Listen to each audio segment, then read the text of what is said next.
सीखने के प्रोसेस पर बात करेंगे कि आप आसानी से कैसे सीख सकते हैं।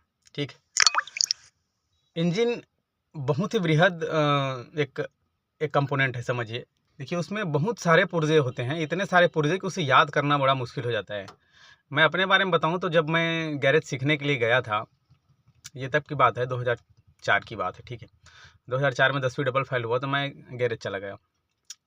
तो वहाँ मैं मात्र 6 महीने करने के बाद 6 महीने करने के बाद मैं इतना घबरा गया कि मुझे लगा कि मैं नहीं सीख पाऊंगा। कारण ये था कि इतने सारे कंपोनेंट मेरे भैया के पास गए थे सीखने के लिए। तो भैया यार 2 घंटे में पूरे इंजन, मारुति वैन का इंजन था, वो 2 घंटे में खोल के पूरा पुर्जा अलग कर दिए। अरे पुर्जा पुर्जा अलग करने के बाद मुझे एकदम टेंशन हुआ, इतने सारे पुर्जे, इतने सारे नट बोल्ट कहाँ पे टाइट करूंगा, कैसे जानूंगा कौन कहाँ का है। ठीक है, परेशान हो गया। 6 महीने में ऐसा लगा कि भाई ये नहीं सीख पाऊंगा मैं, मुझे चीज़ें याद नहीं रहती थी। तो फिर मैं क्या किया, मैं घर भाग कर आ गया।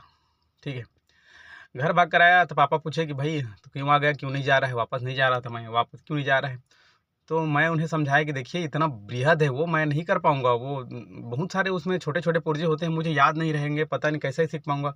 ठीक है, तो वहीं पे मुझे उन्होंने ये उदाहरण दिया था, जो मैं यूट्यूब में, मैं नहीं सॉरी, जो अपने फेसबुक पर कई ऐसे वीडियो में इसका मैं जिक्र कर चुका हूँ कि सीखने के लिए वो मुझे मोटिवेट किए, मतलब मुझे काफ़ी प्रेरित किया और बोले कि देख, किसी चीज़ को सीखने के लिए वो उड़िया वाला उदाहरण वो मुझे देते थे अक्सर, टोंती विद्या दोनों, तू जब तक ऐसा उसे नहीं लेगा तो नहीं करेगा, सीख पाएगा। तो रोटोंती विद्या और रोटी पानी का मतलब तो मैंने आपको बताया। ठीक है, रोटोंती विद्या मतलब जब तक आप बार बार किसी चीज़ को रटोगे नहीं तो आपको वो, समझिए, किस तरह याद होगा। देखिए, ज़मीन को खोदने पर खोदोंती पानी, ज़मीन को खोदते रहने पर आपको पानी जो अवश्य मिलेगा, चाहे 100 फीट, 150 फीट, 200 फीट, 400 फीट जहाँ भी जाएंगे, पानी एक दिन जरूर मिलेगा। तो उनका कहना है कि इसी प्रकार तू रटंती विद्या, ठीक है, विद्या को रट बार बार, तभी तुझे ज्ञान मिलेगा। तो प्रैक्टिस कर, बार बार, बार बार खुलेगा, बार बार कसोगे तो जान जाओगे। ठीक है, तो ऐसा उन्होंने मुझे मोटिवेट किया, तो मैं फिर से दोबारा चला गया।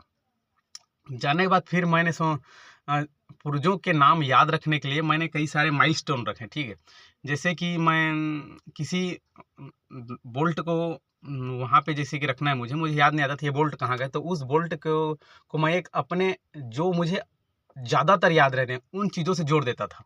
ठीक है, जैसे कि ये माइक है, तो माइक माइक को मैं कैसे याद रखूँगा, तो एक एक अंग्रेज का नाम माइक होता है। ठीक है, तो आप माइक ऐसा जोड़ लो उसके साथ। जैसे कि हम इंजन के पुर्जों में कई सारे जैसे कनेक्टिंग रॉड, ठीक है, आगे पढ़ेंगे तो कनेक्टिंग रॉड, यार कनेक्टिंग रॉड का नाम कैसे याद रखूँगा, तो कनेक्ट से कनेक्टिंग कर लो। ठीक, ये कनेक्ट करने का, जैसे कि मैं अपने किसी दोस्त के साथ कनेक्ट होता हूँ, ठीक, किसी के साथ ऐसा, तो ऐसा चीज़ें बना कर आप रखिए, जो आपको ज़्यादा याद रहता है उन चीज़ों पर, इन पुर्जों का नाम आप रख दो, आपको याद हो जाएगा। ठीक है दोस्तों, तो अभ्यास बहुत ज़रूरी है। अभ्यास आप जितना तगड़ा रखोगे, आपको उतना ज़्यादा फ़ायदा होगा। ठीक है, मैं इतने साल तक 10 साल तक, कम से कम 10 या 11 साल तक मैं प्रैक्टिस करने के बाद आईटीआई किया। तो आईटीआई में जब वाइवा हुआ, हम लोग गए लास्ट एग्ज़ाम के बाद, तो वहाँ रेलवे से बिलासपुर से इंजीनियर आए हुए थे। ठीक है, तो वाइवा में क्या है, 3-4 लोगों को एक साथ बैठा देते हैं, तो हम लोग को 3-3 के पेयर में लेकर गए थे। तो हम लोग जो 3 लोग थे, उसमें से जवाब देने के लिए केवल मैं ही था। ठीक है, मतलब मैं इतना जवाब दिया, उनको इतना जवाब दिया कि उन्हें मुझे रोकना पड़ गया। मैं, आप बोलोगे तो यार ये अपना खुद का बड़ाई कर रहे हैं, तो वो इंजीनियर सर जो बैठे हुए थे, रेलवे से आए थे, वो मुझे रोकने लगे कि भाई आप शांत हो जाओ, आप मत जवाब दो, आपको जो सहपाठी है उन्हें भी तो थोड़ा सा मौका दो। तो ठीक है, मैं 1-2 सवाल के लिए मैं चुप रह गया कि जो उन सवालों का जवाब मुझे आता था। ठीक है, उसके बावजूद मैं शांत रहा, वो लोग कुछ नहीं बता पाए। लेकिन वो सर जो जवाब हम लोग, वो लड़के लोग जो मेरे साथ वो नहीं दे पाए, उसका भी नंबर दिए थे। कारण ये था कि देखिए, उसका वो ग्रुप में जो मैं था, सभी सवालों का जवाब मैं दे सकता था। ठीक है, तो इसीलिए वो उन्होंने नंबर दिए। और भगवान की कृपा से मैं डीजल मैकेनिक 2017 बैच में भड़गांव आईटीआई से मैं टॉपर रहा हूँ। मेरा परसेंटेज 82.42 है। ठीक है, तो इसीलिए आप जितना प्रैक्टिस करेंगे, आपको उतना ज़्यादा फ़ायदा होगा।